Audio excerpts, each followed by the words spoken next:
Assalamualaikum. Waalaikumsalam.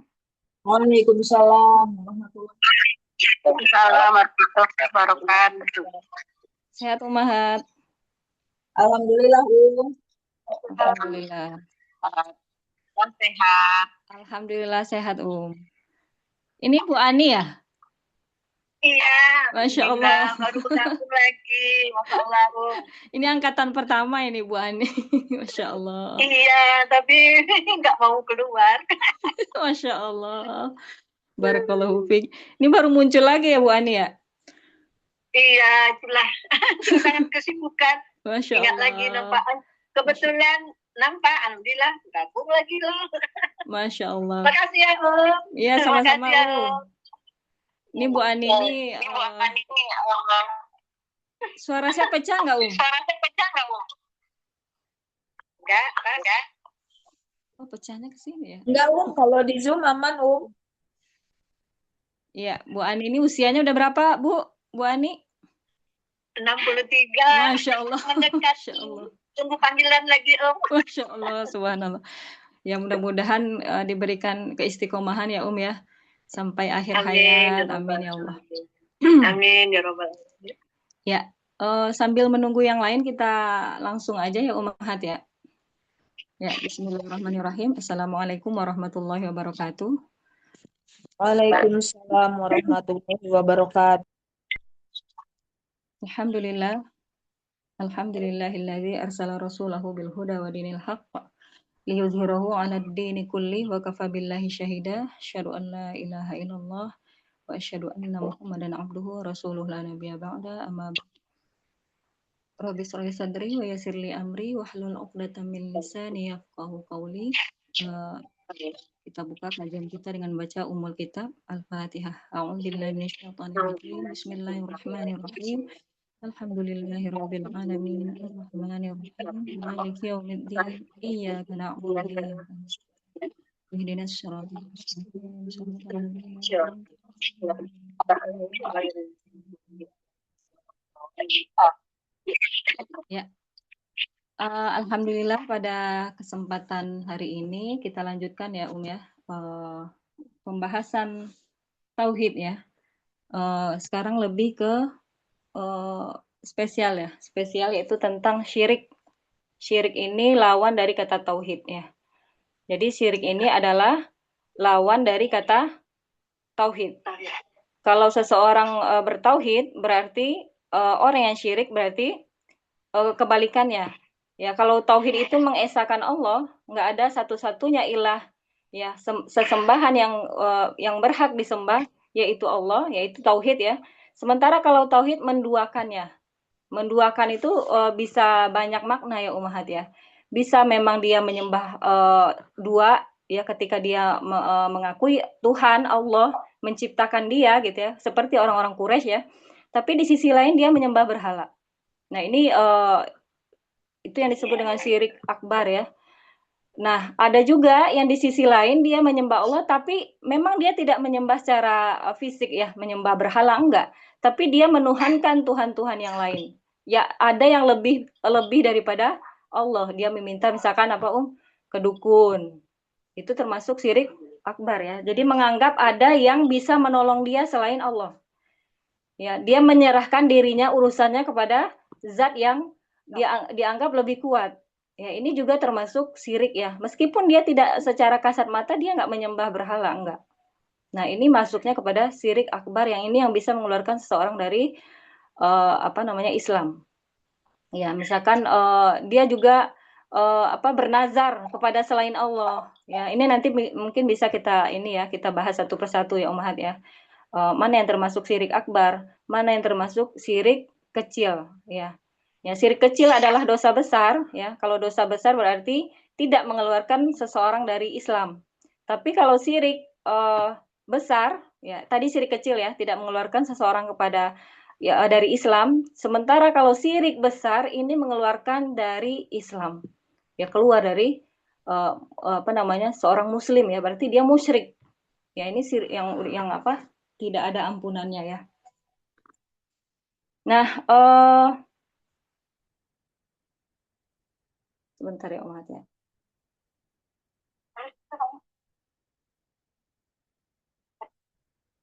Ya. Kita ketahui bahwasanya syirik adalah sesuatu yang bisa merusak atau membatalkan iman seseorang, ya. Maka disebutkan dosa yang paling besar yang tidak ada ampunannya adalah dosa syirik, yaitu yang terdapat dalam surat apa Ummahat? Surat An-Nisa ayat 48. Ya, mungkin dicek mushafnya kalau bawa mushaf ya. Nah, kalau apa namanya? Megang mushaf, silakan dicek surat An-Nisa ayat 48. Ini mata saya kalau nggak pakai kacamata ini sekarang udah nggak terlalu terlihat ya tulisannya kecil-kecil ya. Nah ini disebutkan di sini Bismillahirrahmanirrahim. Innallaha la yaghfiru ayyusyrika bihi wa yaghfiru ma duna dzalik. Jadi disebutkan di sini sesungguhnya Allah tidak akan mengampuni dosa karena menyekutukan atau syirik dan Dia mengampuni dosa selain itu. Jadi kalau seseorang kita anggap selama ini seperti misalkan riba ya, kita bisa melihat itu dosa besar gitu ya. Tapi di sisi lain ada seseorang yang dia itu lebih parah ya. Dia melakukan dosa kesyirikan itu dia nggak biasa. Contohnya dosa kesyirikan apa Umat? Sekarang misalkan ada benteng diri ya, yang misalkan dia punya jimat yang dia dimasukin ke dompet misalkan ya. Itu lebih parah sebenarnya ya, karena dalam urutan dosa besar itu dosa yang tidak ada ampunan adalah dosa syirik. Dan di apa namanya di masyarakat kita gitu ya, ini yang masih banyak cara mereka berobat ya. Cara mereka tentang rezeki aja gitu ya. Sampai apa namanya kalau orang Jawa itu ya ada sebagian tuh namanya apa? Yang sampai ke Gunung Kidul ke gunung apa gitu ya, dia membawa apa namanya seserahan dan lain sebagainya gitu ya. Itu lebih dahsyat, lebih parah ya, karena itu adalah dosa besar. Dosa besar yang itu bisa jadi ya, bisa mengeluarkan seseorang dari kemuslimannya, muslimnya gitu ya. Nah, ini yang nggak diketahui. Masalahnya kebanyakan dosa ini yang tidak kita tahu ya. Seseorang bisa melakukan dosa karena mulanya dia nggak mengetahui hukumnya, ya, tidak tahu ini apakah dosa atau enggak gitu ya. Kebanyakan seperti itu. Kenapa? Karena tidak mau menuntut menuntut ilmu, ya. Maka di sini disebutkan dosa yang paling besar yang tidak ada ampunan tadi adalah dosa besar. Lihat di surat An-Nisa ayat 48 bisa dicek ya. Nah, kecuali sebelum dia wafat, sebelum mati gitu ya, dia taubat kepada Allah. Ya Allah Maha penerima taubat. Dan di sini disebutkan dosa syirik adalah dosa yang tidak ada ampunan kecuali dengan bertaubat. Bahkan disebutkan bisa mengeluarkan seseorang dari keislamannya. Nah, kita lihat di sini macam-macam syirik ya. Yang pertama itu syirik besar ya, ada disebutkan syirik besar, yaitu akbar. Akbar itu besar ya ya. Berarti apa di sini disebutkan mengambil tandingan selain Allah dan menyamakannya dengan Rabbul Alamin. Contoh dah jelas yaitu menyembah kepada selain Allah. Contoh lagi bernazar pada selain Allah. Bernazar kepada selain Allah misalkan dia punya apa nih? Yang benda yang dia agung-agungkan gitu ya, bisa menyelamatkan dirinya. Ya. Atau itu disebut dengan di apa namanya? Penangkal bala ya. Kemudian ada tandingan-tandingan Allah yang lain dan itu dianggap keramat. Nah, ini juga hati-hati, menganggap ada benda yang keramat yang bisa menolongnya. Nah, ini juga termasuk pada syirik ya. Bernazar kepada selain Allah. Kemudian tawaf keliling kuburan misalkan ya, dan berdoa meminta kepada penghuni kubur.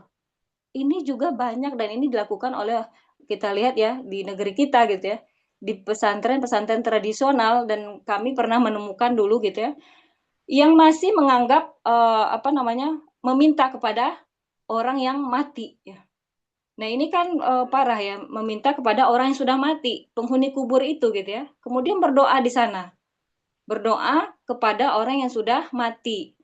Ya, ini salah satu contoh syirik besar ya Umahat ya. Kemudian apalagi mencintai selain Allah sebagaimana dia kecintaannya kepada Allah.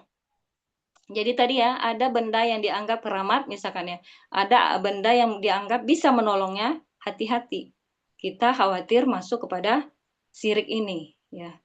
Kemudian apalagi meminta perlindungan kepada selain Allah. meminta perlindungan kepada selain Allah. Jadi meminta kemana? Misalkan nih, dia ke apa? Ke gunung misalnya. Kemudian dia di situ atau ke pohon ya, ada aja ya. Pokoknya selain Allah gitu ya.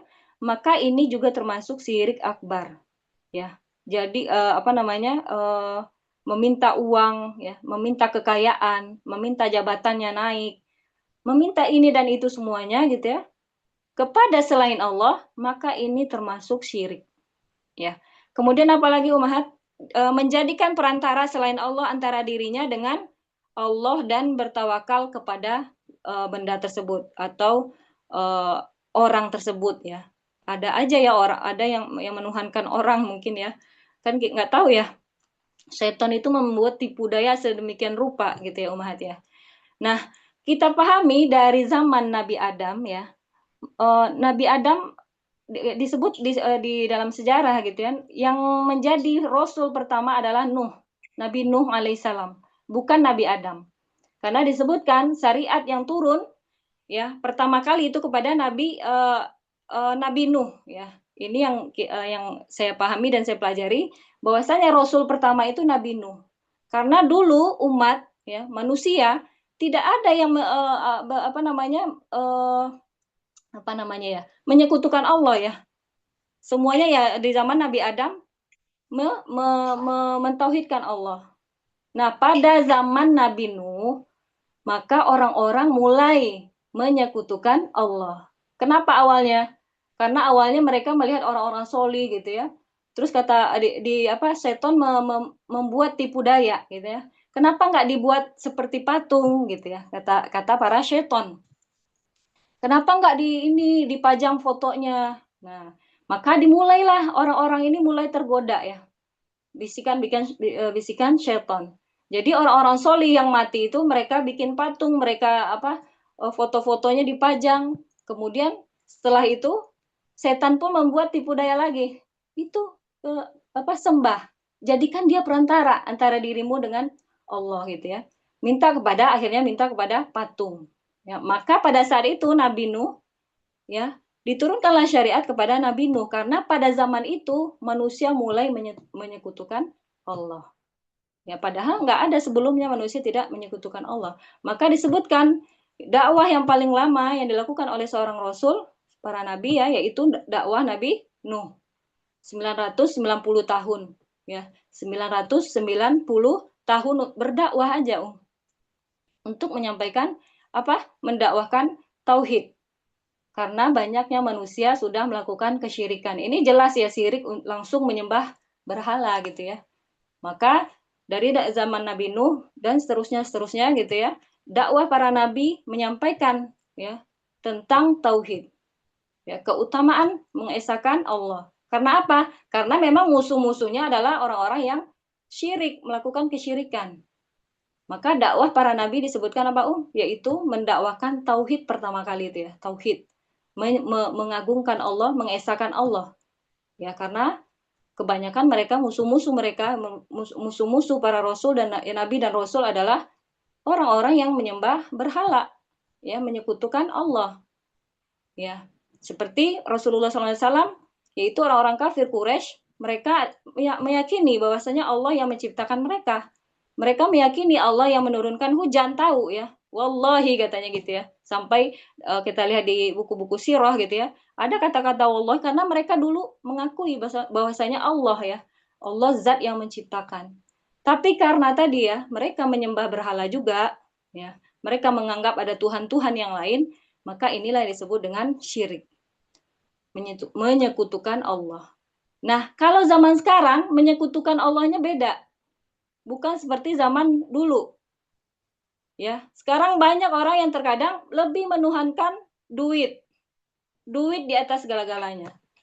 Ya. Contohnya apa? Biarin dah hukum syariatnya Allah nggak usah dilakukan gitu ya. Untuk kepentingan dunianya. Bahkan ada orang yang menjual-jual ayat-ayat Allah untuk apa? Untuk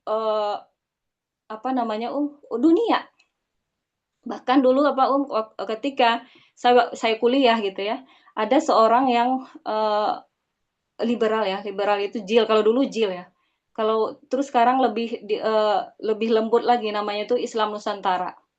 Jadi apa-apa bebas, liberal, bebas ya. Kalau liberal tuh bebas. Jadi beragama bebas sesuka hati. Kalau mau di apa gantian nih yang ngimamin sholat itu boleh. Bahkan dulu pernah ada Lia Eden ya namanya. Siapa Lia apa? Yang saya lupa ya namanya itu ya. Yang dia mengimami sholat Jumat perempuan. Yaitu di Amerika ya kalau nggak salah itu ya. Nah itu dibolehkan seperti itu gitu. Bahkan terucap terlontar dari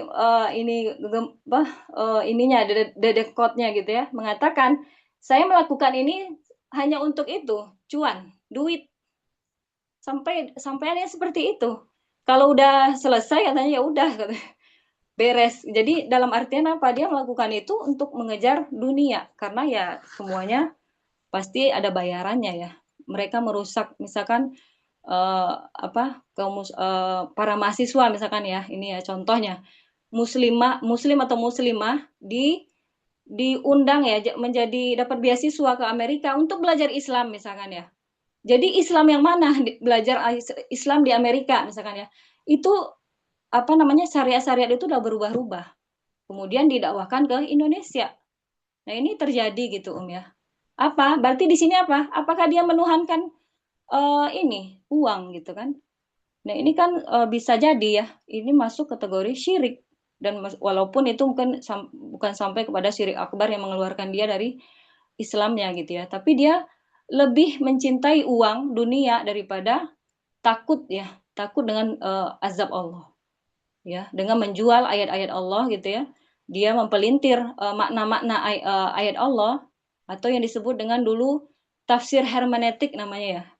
Hermeneutika itu dia menafsirkan ayat Al-Qur'an dengan kepentingannya, tidak sesuai dengan tafsir-tafsir yang ditafsirkan oleh para mufassirin.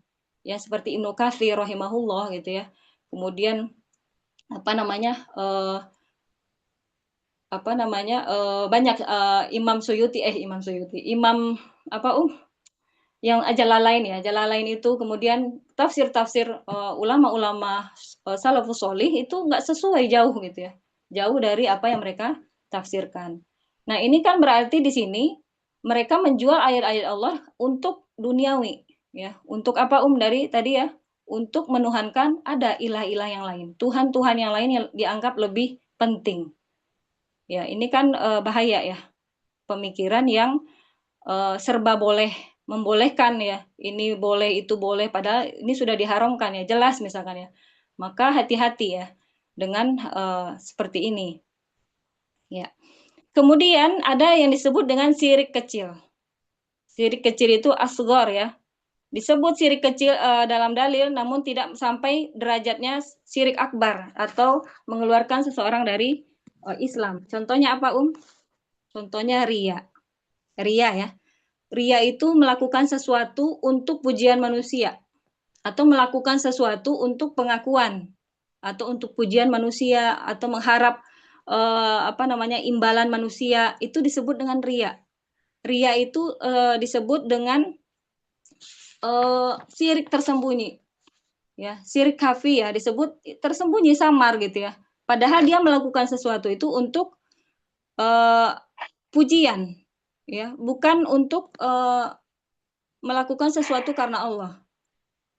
Contohnya apalagi misalkan seseorang belajar Islam supaya disebut ini alim atau disebut qori ketika dia belajar Al-Qur'an, sanadnya udah banyak misalkan ya, supaya itu, atau untuk dia supaya kalau mencari duit bisa nanti ya, kalau di iniin ya, bahwasanya niat seseorang itu boleh banyak, boleh banyak, tapi tetap Allah yang diutamakan. Nah ini ya ya, garis bawahi, tetap Allah diutamakan. Jadi niat pertama kita ya untuk ridho Allah, mencari wajah Allah. Nah kemudian baru kalau niat-niat ya ada untuk ini, bekerja dan lain sebagainya, menuntut ilmu misalkan untuk mencari gelar misalkan ya, dan lain sebagainya, untuk bekerja dan lain sebagainya. Nah itu adalah cabang-cabangnya. Jadi tujuan pertama kita itu nggak hilang gitu, Umahat. Nah ini kan kadang kita lebih mengutamakan niat-niat yang lain dulu tanpa kita sadari kita melakukan sesuatu bukan karena Allah. Ya tadi ya, mengharap supaya dia menjadi seorang ulama, alim supaya dibilang qori dan lain sebagainya. Nah, ini berarti udah salah niat ya. Disebut syirik kecil ya. Syirik kecil itu dia melakukan sesuatu untuk manusia. Melakukan sesuatu untuk manusia. Nah, ini juga hinggap di hati-hati orang yang beriman ya. Ini ria ini dahsyat ya Umahat ya. Disebutkan apa?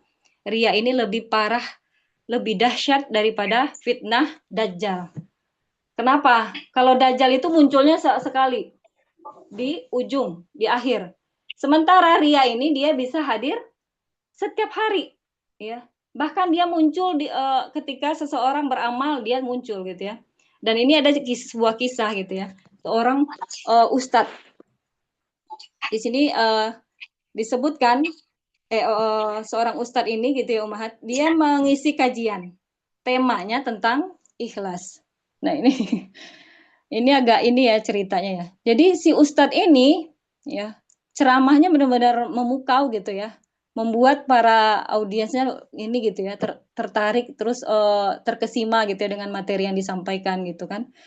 Kemudian ustadz ini pulang ya naik ojek naik ojek terus beliau tukang ojeknya bilang gini, tadi masya Allah gitu ya ada apa yang ngisi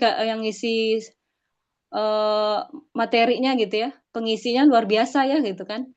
Nah ini si tukang ojek ini apa namanya terlontar ya ucapan seperti itu. Ini Allah sedang mengujinya gitu ya, menguji orang ini gitu ya.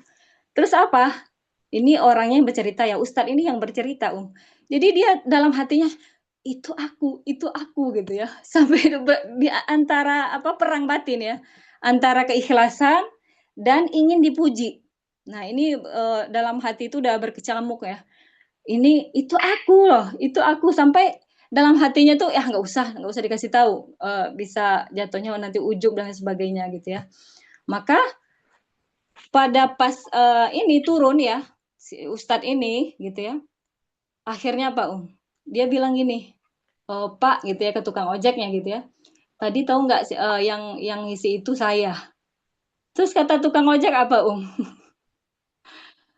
Tukang ojek cuma bilang gini, oh cuma gitu aja ya. Nggak ada sebenarnya manusia apa ya manusia tuh nggak butuh itu loh gitu ya.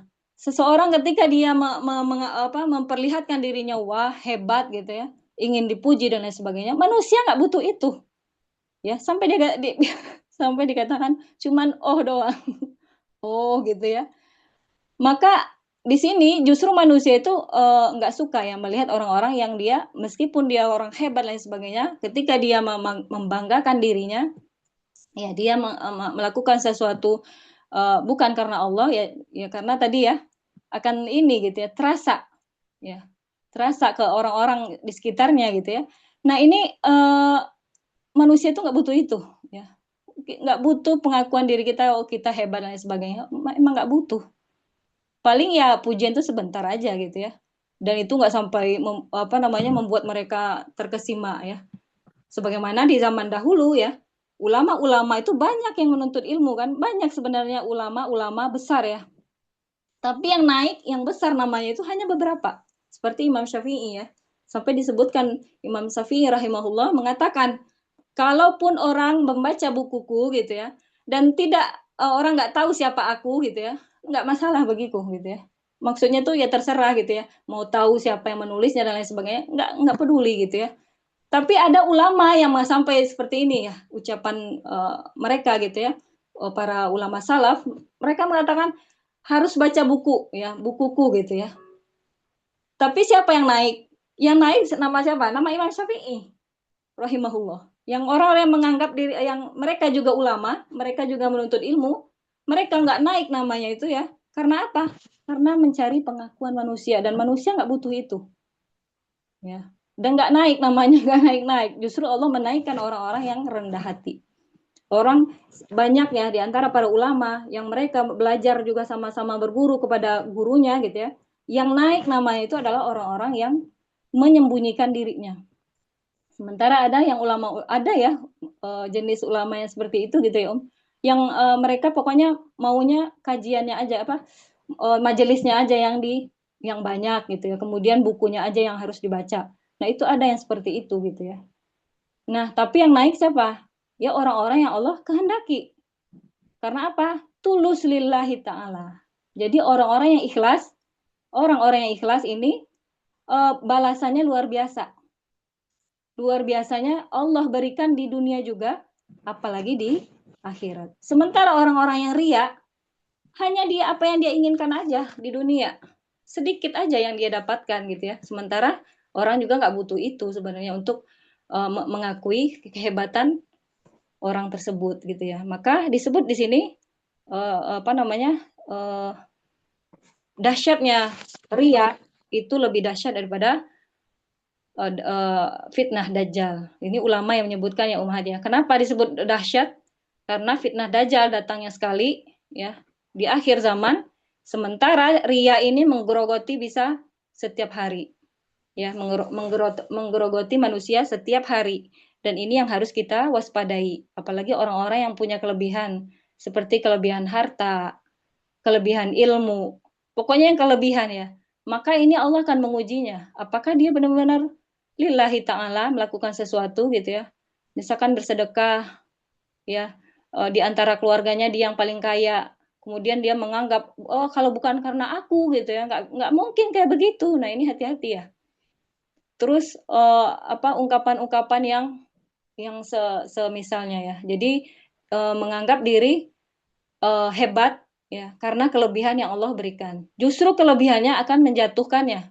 Kan sayang ya. Allah berikan kelebihan tapi malah menjatuhkan diri seseorang. Ya ini ya umahat ya. Banyak orang yang hancur karena riya, ujub, sombong gitu ya. Nah, ini masuk kepada syirik kecil.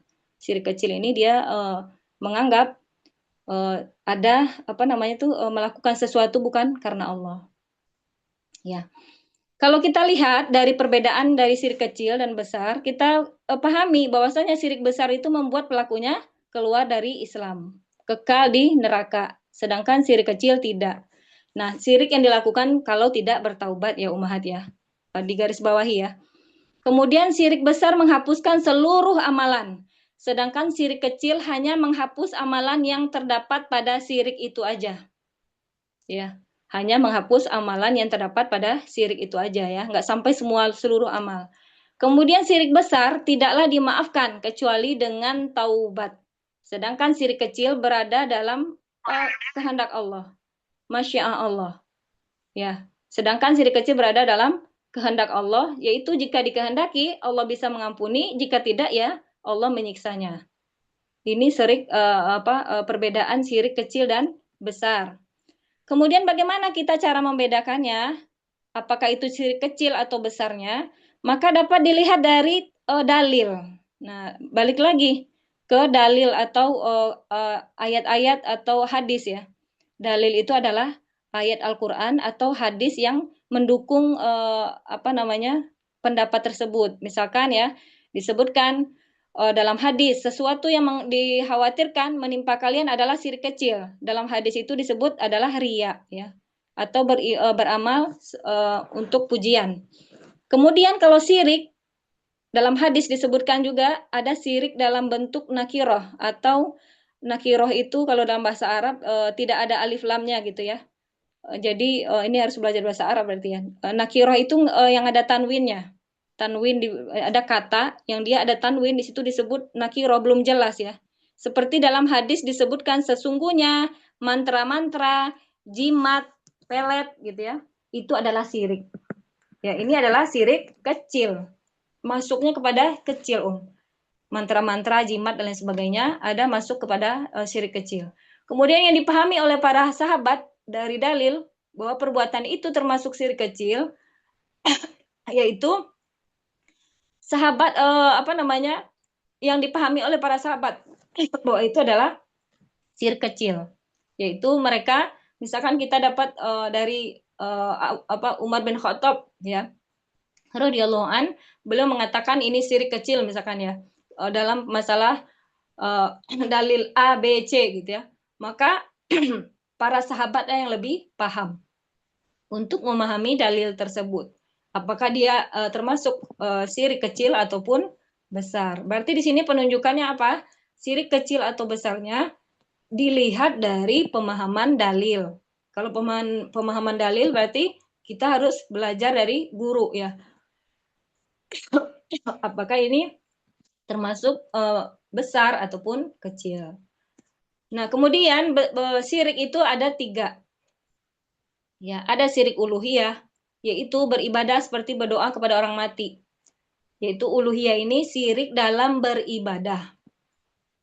Contohnya apa? Bernazar kepada selain Allah, percaya kepada benda keramat, puasa yang tidak ada dasarnya. Puasa apa, Puasa aja pokoknya untuk ini nuntut kalau ini ya apa? Ngilmu ya kalau bahasa sini ya ya. Ngilmu. Ilmunya bukan maksudnya bukan artian ilmu yang dicontohkan oleh Rasulullah atau yang sesuai dengan syariat, tapi ilmu-ilmu yang kayak yang tidak ada tuntunannya dari Islam sama sekali. Kalau tidak ada tuntunannya, berarti di situ adalah mantra-mantra yang tidak diperbolehkan. Mantra-mantra sirkiyah atau ruqyah sirkiyah juga ada. Ruqyah tapi dia pakai mantra-mantra sirik. Beda kalau dengan ruqyah syar'iyah. Kalau bedanya apa? Kalau syar'iyah ya, syar'iyah itu dengan ayat-ayat Al-Qur'an ataupun doa-doa Rasulullah, doa-doa dalam hadis. Tapi kalau sirkiyah dia pakai mantra-mantra sendiri gitu. Misalkan apa? Misalkan bahasa Jawa misalkan atau bahasa Sumatera atau bahasa Indonesia misalkan ya. Dia pakai kata-kata itu.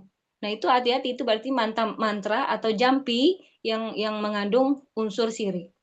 Kalau tidak ada tuntunannya dalam syariat, berarti dia syirkiyah. Ya itu ya. Misalkan apa? Mantra-mantra kalau supaya sembuh dari penyakit. Dia pakai mantra apa? Kita lihat. Dia pakai ayat-ayat Allah, pakai hadis, doa-doa Rasulullah, atau doa-doa yang diajarkan ulama misalkan ya. Yang apa namanya ya? Yang tidak mengandung unsur kesyirikan, maka itu berarti syar'iyah. Tapi ya yang ini ya, yang syar'iyah itu pokoknya yang ada ayat-ayat Al-Qur'an dan hadis. Ya. Kemudian kalau dia adalah sirkiyah, kalau sirkiyah itu lebih kepada bikin mantra-mantra sendiri. Misalkan mandi kalam, salat aneh kayak gitu ya. Itu berarti di situ dia pakai mantra jampi-jampi buatan ini ya sendiri. Ya ini disebut dengan sirkiyah. Hati-hati gitu ya ya. Itu berarti dia masuk ke syirik dalam beribadah. Ya. Puasa yang tidak ada dasarnya tadi ya. Kemudian percaya kepada zodiak, kepada bintang-bintang ya, orang-orang syirik ya zaman dulu itu ya, kayak misalkan bintang-bintang gitu ya, percaya kepada ramalan bintang dan sebagainya. Kalau sekarang tuh zodiak, kalau kamu bintangnya apa, kalau bintang begini berarti kamu begini-begini. Ramalan tuh hati-hati ya, melakukan ramalan-ramalan yang tidak ada tuntunan dalam syariat, maka ini masuk kepada syirik ya. Kemudian apalagi yang menganggap benda keramat yang bisa menyembuhkan, bisa mengayakan dan lain sebagainya, atau bisa memagar diri supaya terlindung dari mara bahaya yang digantungin ya. Misalkan gantung bawang putih untuk anak bayi, digantungin bawang putih, dikasih gelang. Itu hati-hati umahat ya. Hati-hati dalam artian apa? Ini kita menggantungkan itu supaya anak tidak diganggu oleh misalkan gangguan seton misalkan. Kita memohon perlindungan kepada siapa? Apakah kepada benda itu yang digantung itu gitu ya? Atau kepada Allah? Maka orang yang menggunakan kesyirikan ini justru itu yang mudah digoda oleh syaitan. Justru itu yang mudah diganggu oleh jin. Makanya orang-orang yang kesurupan, orang-orang kena penyakit itu apa yang dia melakukan kesyirikan. Dan ini jelas dan sering kita temukan seperti itu gitu ya. Dan itu sulit untuk keluar. Hati-hati ketika seorang melakukan kesyirikan, dia akan sulit keluar dari kesyirikan itu. Ya karena sudah apa? Sudah terikat, diikatlah dengan dan lain sebagainya. Maka hal-hal yang seperti ini yaitu yang kita waspadai gitu ya Ummahat ya. Apakah ini termasuk benar gitu ya dalam syariat ataukah dilarang? Ya seperti tadi ya, bayi dikasih gelang ini untuk melindunginya dari godaan setan, tapi sebaliknya yang terjadi apa? Malah malah sering sakit-sakitan dan sebagainya karena dia sudah berlindung kepada selain Allah. Maka kata Allah apa bagi orang yang seperti ini? Aku berlepas diri dari yang demikian. Maksudnya apa, Aku berlepas diri, kamu minta perlindungan ke siapa? Ya udah, minta ke sana gitu ya. Dan aku berlepas diri, nggak mau menolong. Maksudnya seperti itu ya. Bagi orang-orang yang dia mengaku ada hal-hal yang bisa keramat yang lebih baik daripada Allah. Nah ini kan terjangkit ya. Dan banyak gitu di masyarakat kita gitu ya. Dan apalagi misalkan masih banyak ya contoh-contoh lain. Oh, ini yang ditempel-tempel ya. Ini tempelan ini akan membuat kita terlindungi dari pencuri dan lain sebagainya. Tapi yang ada apa? Kebalikannya yang muncul siapa? Seton-seton yang masuk ke dalam rumah tersebut. Karena apa? Dia yang mengundang. Ketika seorang melakukan kesyirikan, sejatinya dia sedang mengundang makhluk-makhluk yang bernama seton karena seton sangat suka mengundang apa yang disukai oleh setan. Maka ini lebih parah akhirnya. Penyakitnya lebih semakin parah.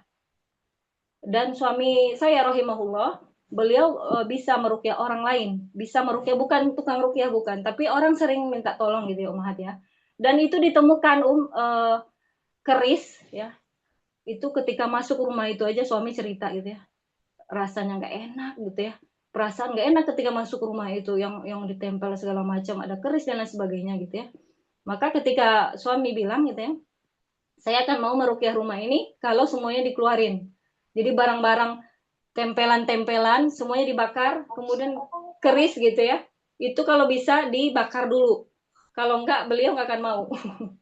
Itu pernah ya kejadiannya gitu ya.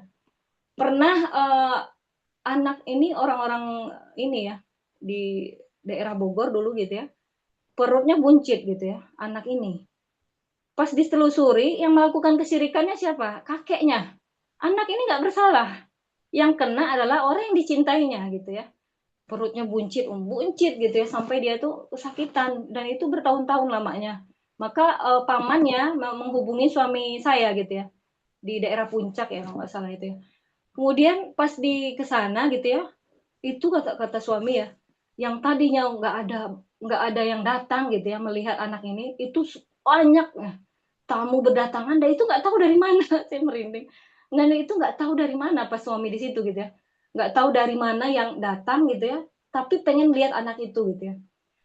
Pada saat itu gitu ya suami bertanya ya, kayak dikumpulin keluarganya gitu ya, kalau ada yang memang apa namanya yang itu ya, beliau menjelaskan tentang syirik dulu gitu ya, bahwasanya ini syirik, inilah ya diedukasi dulu gitu ya. Maka itu ternyata banyak jadi jimat-jimat itu banyak. Kemudian ada keris yang itu kakeknya nggak mau keluarin. Tapi sampai suami bilang gini, kalau memang nggak mau keluarin, saya nggak mau meruqyah. Saya mau pulang aja gitu ya. Karena untuk apa gitu ya? Kita masih berlindung kepada atau mengakui itu keramat. Ya. Akhirnya apa mau kakeknya masya Allah dilunakkan, Allah memberikan taufik gitu ya kepada orang-orang itu gitu kan. Kemudian suami meruqyah keluarga itu gitu ya, sama rumahnya semuanya gitu ya. Pas suami pulang, nggak lama setelah itu memang kempes ya, perut si anak itu kempes. Nggak lama setelah itu memang akhirnya wafat ya, anak ini wafat. Dan nggak tahu ya setelah itu kejadiannya gimana gitu ya. Intinya sempat di situ anak itu perutnya kempes ya, kemudian keluarganya udah balik ya, mudah-mudahan sih ini ya taubatun nasuha ya taubat, kemudian uh, ya wafat ya, anak ini wafat. Nah ini cerita salah satu yang pernah ditemukan gitu ya, bahwasanya sesuatu yang bukan dari Allah, yang sesuatu yang Allah murka dengannya, maka sama halnya kita menghalalkan kemarahan Allah, menghalalkan keburukan untuk diri kita. Maka lindungi juga dalam ayat yang lain, kita disuruh melindungi diri kita dan keluarga dari api neraka. Salah satunya menyampaikan bahwasanya ada hal-hal yang Allah murka dengan itu, salah satunya dosa syirik.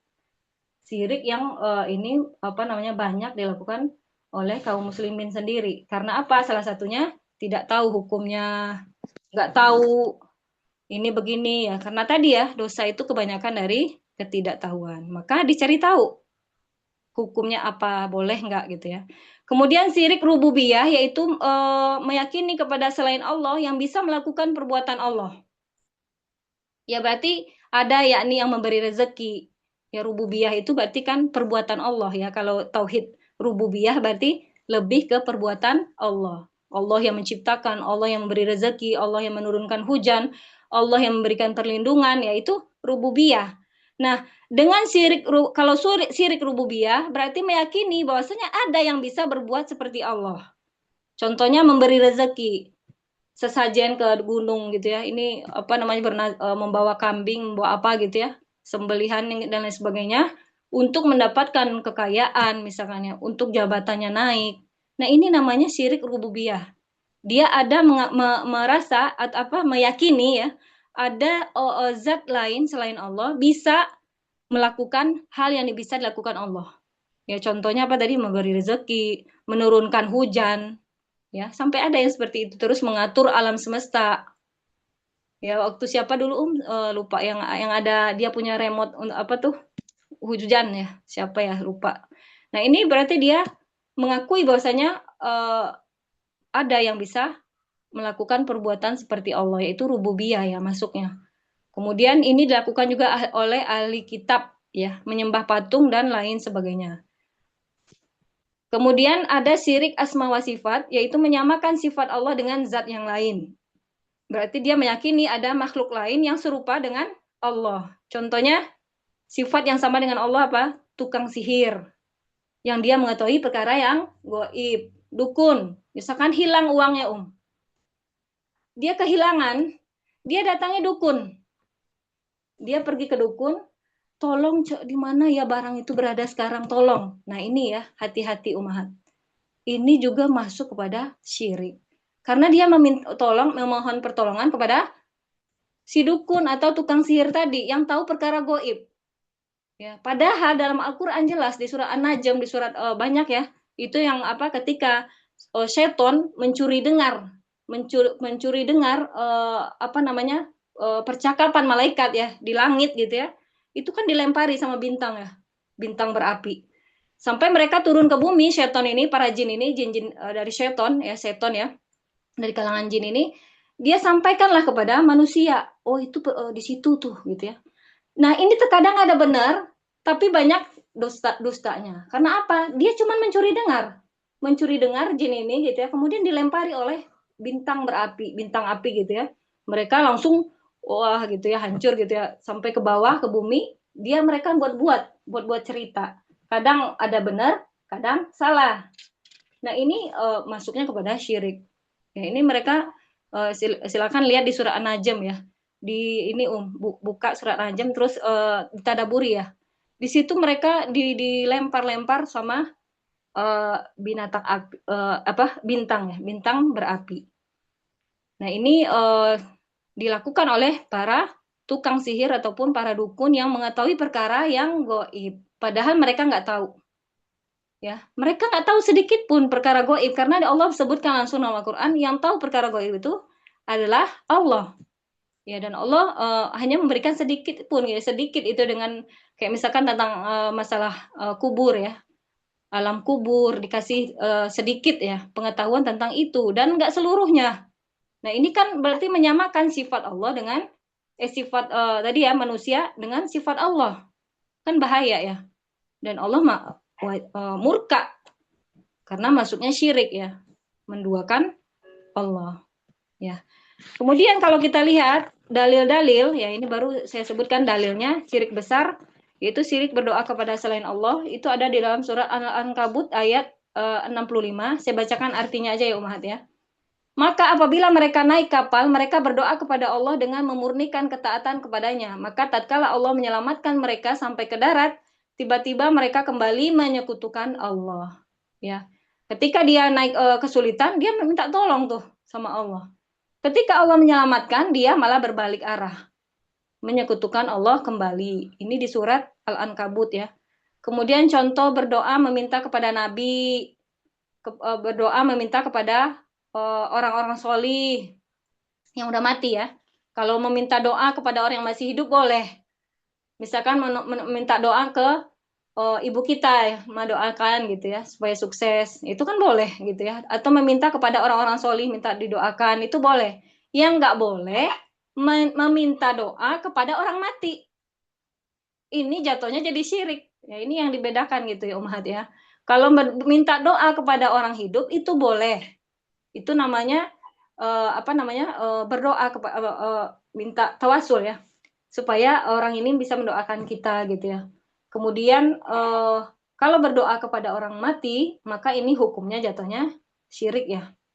Kemudian meminta kepada wali-wali Allah, dianggap wali Allah, keramat, kuburannya keramat. Ini hati-hati juga. Banyak manusia yang ibu-ibu ziarah kepada makam-makam keramat, dan ini hati-hati kalau dia bodoh misalkan ya, dan nggak ada dikasih edukasi terhadap ini, dia nanti jatuhnya minta ke orang mati itu. Jatuhnya minta kepada orang wali yang dianggap wali keramat tadi. Nah, ini kan akhirnya apa? Menjatuhkan seseorang kepada kesyirikan.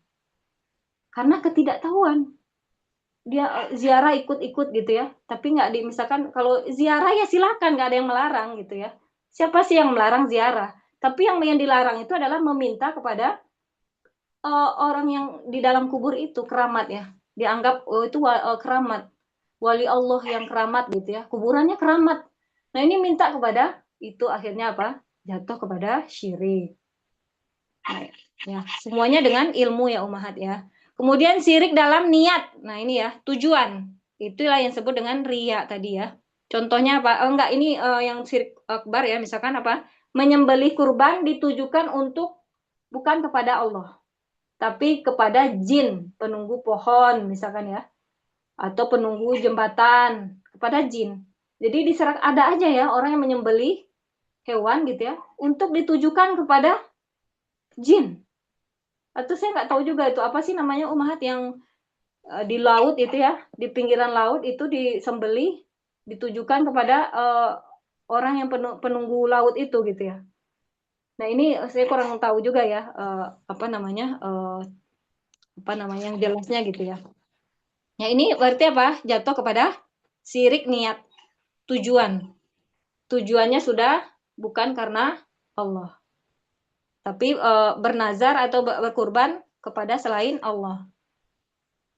Nah, disebutkan di sini, barang siapa yang menghendaki kehidupan dunia dan perhiasannya, niscaya kami berikan kepada mereka balasan pekerjaan yang mereka lakukan di dunia dengan sempurna.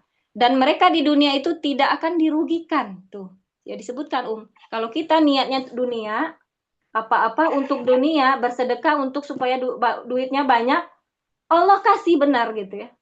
Tapi apa disebutkan lanjutannya? Itulah orang-orang yang tidak memperoleh di akhirat. Di akhiratnya udah nggak ada, habis. Kan udah diganti, kata Allah. Sebutkan di sini. Kecuali di akhirat dia tidak akan memperoleh sesuatu ya, kecuali neraka dan lenyaplah di akhirat itu apa yang telah mereka usahakan di dunia. Sia-sialah apa yang telah mereka kerjakan. Surat Hud ayat 15 sampai 16. Kenapa disebutkan? Karena di dunia udah dibalas Allah gitu. Minta jabatan, minta apalagi dunia, yang masalah dunia minta apalagi Allah kasih gitu ya. Tapi kalau hanya itu niat kita, di akhirat udah nggak dapat lagi jatah. Jadi kita mau yang mana? Maunya dunia akhirat ya. Kalau dunia akhirat maunya, maka harus ikhlas. Karena kalau kata Allah, kalau akhirat tujuan kita, Allah berikan juga dunia. Itu sifat kayak gitu konsepnya. Rumusnya seperti itu, Ummahat. Jadi kalau kita yang kita minta adalah akhirat, Allah melihat wajah Allah, di dunia kita akan dikasih apapun yang Allah berikannya sesuai dengan dikehendaki dan sesuai dengan tingkat keikhlasan. Semakin tinggi ikhlas seseorang, dunianya semakin tinggi. Ya, Ya, bagi orang yang beriman ya berlaku untuk orang yang beriman ya. Kalau enggak orang beriman berarti enggak ini lain cerita ya Umahat ya. Tapi kalau tadi ya orang kafir kan istidroj ya berarti ya. Tapi kalau orang beriman ketika Allah ikhlas ya, dia benar-benar ikhlas lillahi ta'ala, maka Allah akan berikan gantinya di dunia dan akhirat juga. Seperti itu ya. Ini ada di surat Hud. Di surat Hud. Apa nih siapa nih ya? Bisa dimut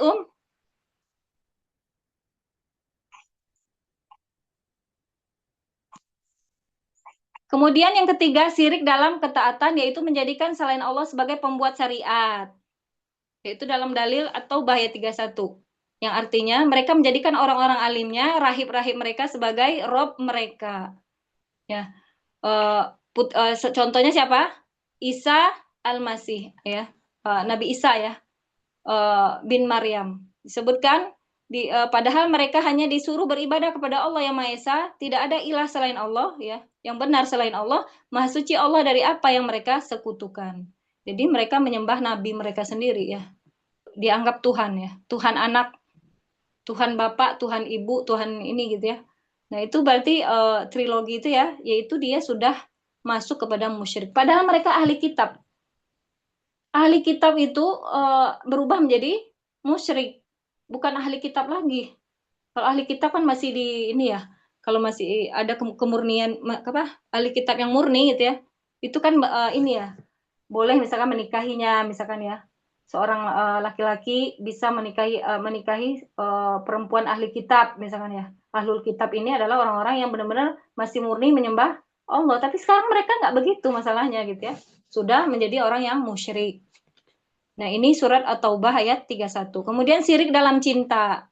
Syirik dalam cinta apa contohnya, Cinta kepada sesembahannya. Dia lebih cinta kepada sesembahannya. Atau lebih cinta daripada duit ya, daripada Allah. Akhirnya apa? Gak mau menyembah Allah. Dia sibuk dengan dunianya. Seperti Korun. Korun ya, ketika Korun itu kan seorang yang miskin dulu ya. Kemudian Allah angkat, Allah kayakan sampai sekarang juga hartanya masih disebut harta karun gitu ya. Karena banyaknya hartanya ya, yang sampai dikatakan kuncinya aja gitu ya. Kunci menyimpan hartanya itu banyak orang yang angkat kuncinya saking besarnya gitu ya. Emas sudah terbuat dari emas gitu ya. Nah, ini dia menganggap apa? Itu semua kurai adalah atas kerja kerasku, atas kehebatanku. Ya, berarti siapa yang dia tuhankan? Iya, harta bendanya. Ya disuruh mengeluarkan zakat ya oleh Nabi Musa alaihissalam. Nabi Musa itu sepupunya gitu ya. Tapi dia menolak dan bahkan dia menyombongkan diri, menganggap nggak ada urusan Allah di situ gitu ya. Akhirnya apa? Allah tenggelamkan harta-hartanya gitu ya. Dengan hartanya sekalian langsung gitu ya, ditenggelamkan. Ya, maka orang-orang yang menyombongkan diri sama aja artinya dia menganggap dirinya yang lain ya lebih hebat daripada Allah. Kemudian kalau syirik kecil, apa contohnya ya?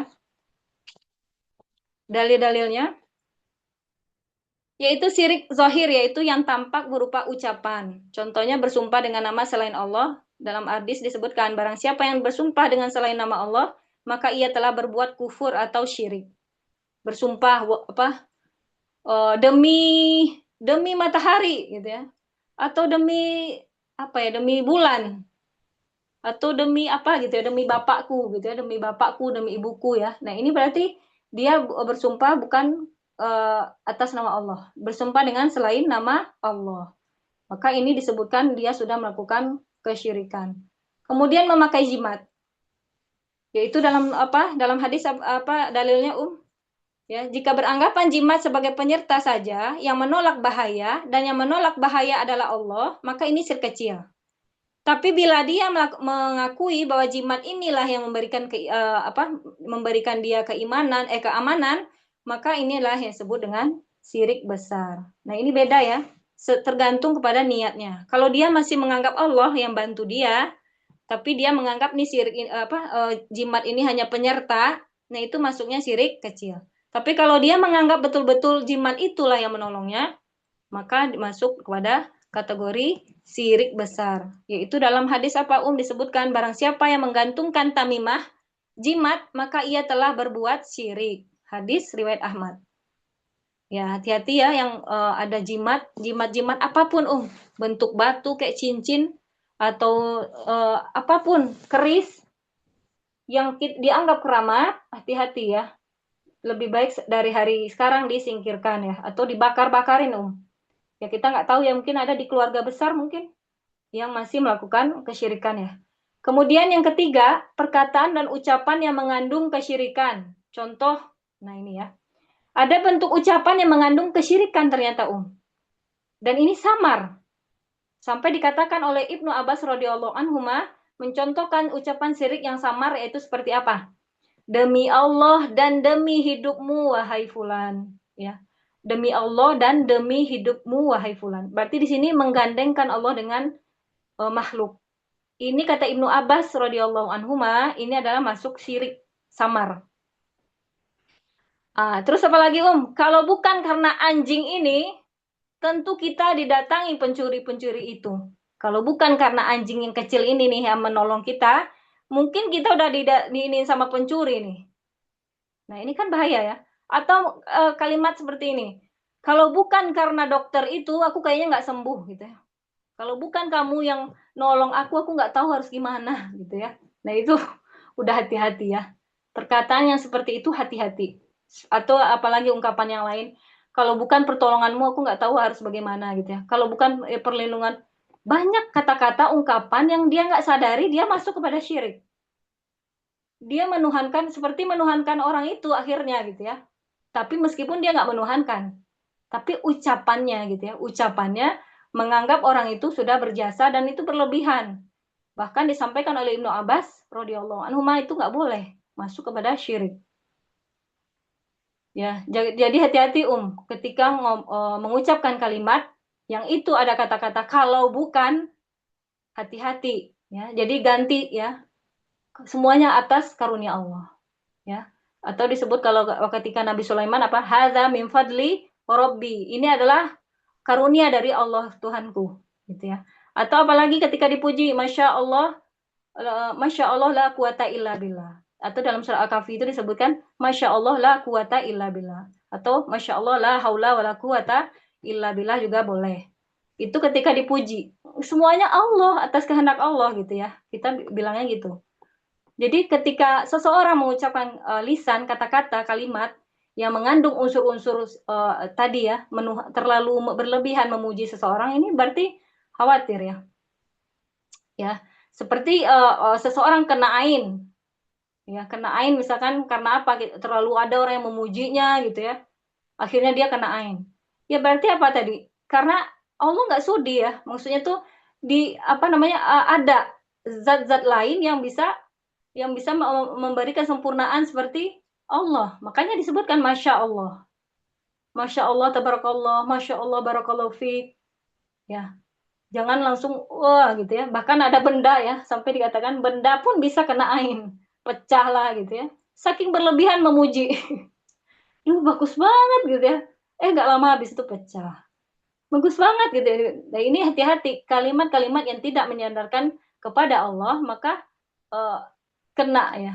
Macam-macam ya, kena ain lah gitu ya, dan lain sebagainya. Tadi juga ya, kalau bukan karena dokter itu aku nggak sembuh. Kalau bukan karena obat ini, nggak tahu deh gitu ya. Berarti ini kalimat-kalimat yang senada seperti ini tidak boleh diucapkan.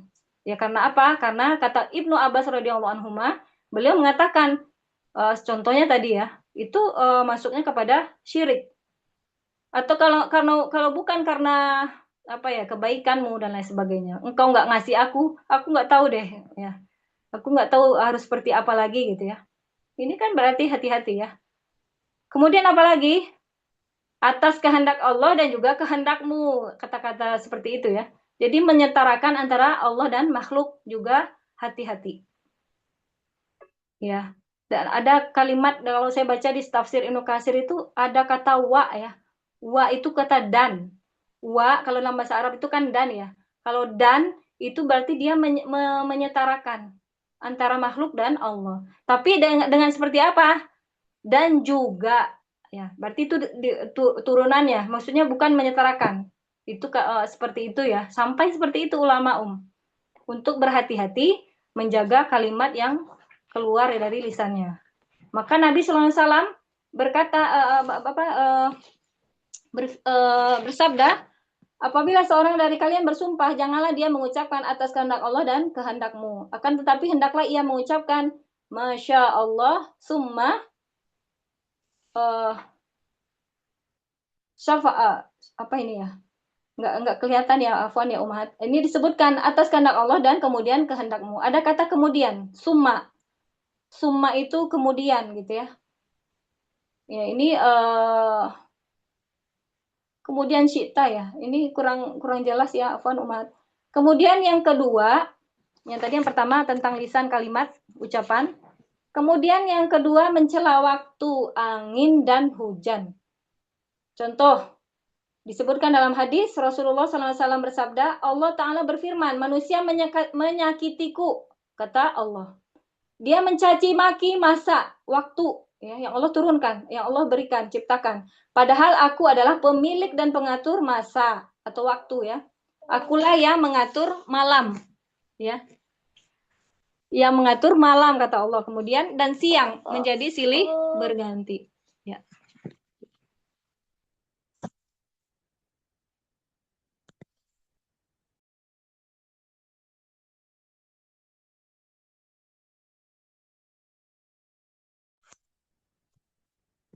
Ya, maka disebutkan ketika seseorang Rasulullah SAW bersabda juga, janganlah kamu mencaci maki angin.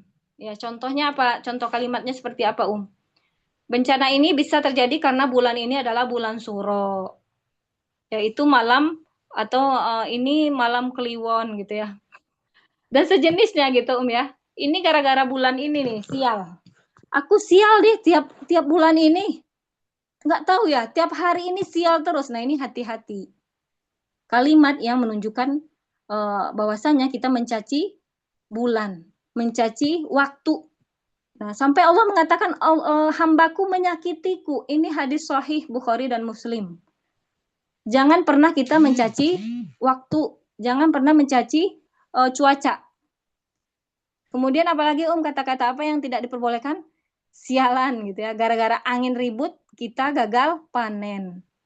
Padahal Allah memang ingin menggagalkan ya dengan cara seperti itu. Tapi apalagi dia mengatakan mencela angin ya.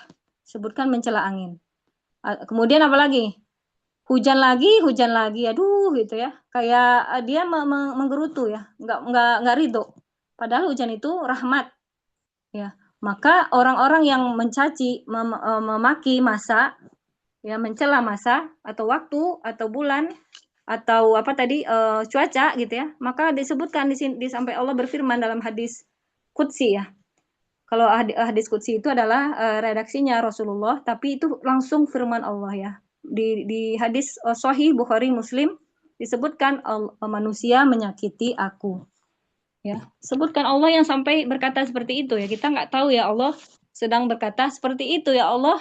Allah berfirman gitu ya, hambaku menyakiti aku saat kita berkata-kata yang nadanya mencela waktu ataupun cuaca. Ya, kemudian dalam hadis yang lain, tidak ada penyakit menular dengan sendirinya dan tidak ada anggapan sial. Nah ya, ada orang yang beranggapan sial. Orang yang dianggap manusia pembawa sial. Ini pembawa sial dan lain sebagainya. Itu nggak ada ya, itu disebutkan nih. Tidak ada penyakit menular dengan sendirinya dan tidak ada anggapan sial. Bukhari dan Muslim. Kalaupun seseorang terkena ujian, musibah, itu memang takdirnya Allah takdirkan dia kena musibah. Atau misalkan ada ular melintas ketika lewat, akan terjadi apa ya? Nah, berarti kita menganggap ular itu membawa sial. Atau apapun itu yang kita lihat, yang itu buruk, akhirnya apa? Dianggap itu pembawa sial. Atau mimpi kayak begini, aduh akan terjadi apa ya gitu ya. Padahal mimpi buruk itu datang dari syaitan. Was-was. Akhirnya apa? Melemahkan iman kita. Apa makanya orang-orang yang lemah imannya, was-was tadi itu sering gitu. Ya, akhirnya apa, mimpi sedikit, aduh apa yang akan terjadi ya gitu ya. Padahal enggak ada. Yang namanya mimpi buruk itu datangnya dari syaitan karena memang mungkin bisa jadi kita nggak doa misalkan ya. Atau mimpi datang dari Allah berarti ya kita berarti apa namanya itu karunia gitu ya. Itu disebutkan seperti itu ya, Jadi tidak ada yang sial. Disebut pembawa sial dan sebagainya itu tidak ada ya kata Rasulullah. Kemudian banyak ya dalil-dalilnya tentang syirik dan lain sebagainya. Mungkin kita cukupkan sampai di sini. Ada yang mau kita diskusikan dulu sebelum ditutup? Ya, Ya, silakan Assalamualaikum warahmatullahi wabarakatuh. Waalaikumsalam warahmatullahi wabarakatuh. Ya, terkait yang tadi sampaikan kan di surat Hud ayat 15 sampai 16, di situ dikatakan bahwa ketika manusia itu meminta dunia pasti akan diberikan, tapi dia tidak mendapatkan apa-apa nanti di negeri akhirat. Itu ya, terus kan ketika memang berdoa manusia itu kan biasanya contohnya selepas sholat lah ya, kan biasanya suka berdoa gitu ya, biasanya kan yang dipinta memang ya Allah gitu ya, lindungi kami gitu dari segala mara bahaya dan musibah gitu kan, selamatkan kami di dunia dan di akhirat. Baru setelah itu meminta perkara urusan dunia. Nah, habis itu ditutup lagi lah dengan doa Robbana atina fid dunya hasanah wa qina adzabannar, seperti itu ya, doa meminta keselamatan di dunia dan di akhirat. Nah, apakah seperti itu masuknya, kalau apakah kita masih terlalu condong ke dunia ya, memintanya gitu. Maksudnya tuh permintaannya kan karena memang manusia kan banyak yang biasanya tuh untuk urusan biasanya apalagi ketika sudah memang Allah sedang berikan kenikmatan di ujian itu gitu, jadi berkutat aja gitu ya di ujian itu, tapi dengan mengutamakan ada berdoa itu tetap meminta keselamatan di dunia dan di akhirat gitu, dan ditutup lagi pun dengan doa seperti itu, gitu. Itu gimana masuknya tuh, Ya. Jadi balik lagi memperbanyak niat itu boleh. Boleh. Misalkan seseorang berselawat. Selawat itu misalkan tahu ya, Allah akan berselawat untuknya juga, malaikat berselawat untuknya bagi orang-orang yang berselawat. Di sisi lain, ketika kita berselawat, kita boleh minta apa aja kan? Iya kan? Karena disebutkan di dalam hadis yang lain bahwasanya seorang ketika berselawat kemudian dia berdoa maka tidak ada hijab, maksudnya antara apa permohonannya dikabulkan lah intinya gitu ya. Mustajab gitu ya doanya ketika dia berselawat. Maka nggak ada salahnya ketika kita meminta dunia. Tapi tadi balik lagi kita tetap apapun yang kita lakukan di dunia itu lillahi ta'ala. Lillahi ta'ala ya. Jadi tadi ya beda. Beda ya. Beda ketika seseorang tujuannya satu dunia dengan orang yang memperbanyak tujuannya yang ya tapi tetap tujuannya Allah. Nggak ada salahnya seseorang bersalawat ketika dia berdoa meminta yang lain, nggak ada. Karena ketika disebutkan di dalam hadis itu kan, setelah kita bersalawat, kita doa minta yang lain, maka makbul gitu ya. Ini pembahasan doa nanti ya. Ini lebih seru lagi gitu ya, pembahasan tentang doa ya. Bagaimana seorang kita berdoa awal-awalnya supaya makbul gitu ya. Itu ada. Dan nggak salah. Ketika orang meminta dunia, nggak ada yang salah. Selama dia tujuan Allahnya tetap menjadi utama. Ya, kalau nggak bisa caranya lafazkan. Ya, mudah ya kalau hati itu kan bisa terkondisikan ketika kita otak ya memerintahkan untuk supaya kita bisa ikhlas gitu ya, salah satunya dengan melisankan ya, ya Allah aku lakukan ini karenamu ya Allah, dan juga aku hadiahkan sedekahku untuk orang yang telah wafat ya Allah yang kucintai, bahkan kuhadiahkan kepada seluruh kaum mukmin ya Allah. Nggak ada salahnya ketika kita meminta untuk misalkan dunia lah gitu ya. Atau mungkin seorang misalkan ke Baitullah, dia minta apa, nggak ada salahnya kan? Ya, dia muter Ka'bah, yang pertama dia minta untuk dirinya sendiri. Ya, dia tawaf gitu ya, tawaf berdoa untuk dirinya, keselamatan dirinya, dunianya dan lain sebagainya. Tapi tetap yang pertama kali adalah Allah. Jadi kecondongan kita kepada dunia dan ataupun akhirat itu Allah lebih tahu daripada kita sendiri bahkan, ya. Bahkan diri kita pun nggak tahu ya. Diri kita pun nggak tahu. Kadang kita itu lemahnya kita gitu ya. Maka Allah lebih tahu. Ya berarti apa di sini? Kita sering-sering setiap amalan diniatkan karena Allah. Bismillah ya Allah. Bismillah atau apa niat apa misalkan. Ketika bersedekah niatin. Aku bersedekah untuk mencari wajahmu ya Allah. Untuk beda ya. Beda kalau orang nggak niat Hasilnya juga beda. Silakan.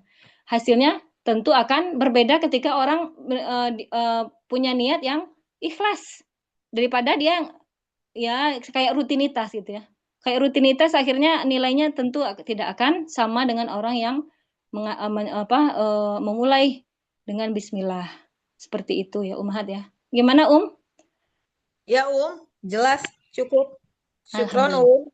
Ya Afwan. Ada lagi Ummahat sebelum kita tutup terkait syirik? Ya. Kalau tidak ada kita cukupkan sampai di sini ya pembahasan syirik. Mudah-mudahan yang sedikit ini ya masih panjang sebenarnya pembahasan syirik dan sebenarnya nggak bisa sekali pertemuan. Tapi karena kita ringkas ya, ringkas gitu ya. Mudah-mudahan bisa bermanfaat ya. Kita cukupkan dengan doa kafaratul majelis. Subhanakallahumma wa bihamdika asyhadu an la ilaha illa anta astaghfiruka wa atubu ilaik. Walhamdulillahirabbil alamin. Assalamualaikum warahmatullahi wabarakatuh. Waalaikumsalam warahmatullahi wabarakatuh. Syukron, Mohon maaf. Maaf lahir batin Ummahat. Jazakunallah khair. Assalamualaikum warahmatullahi wabarakatuh. Waalaikumsalam warahmatullahi wabarakatuh.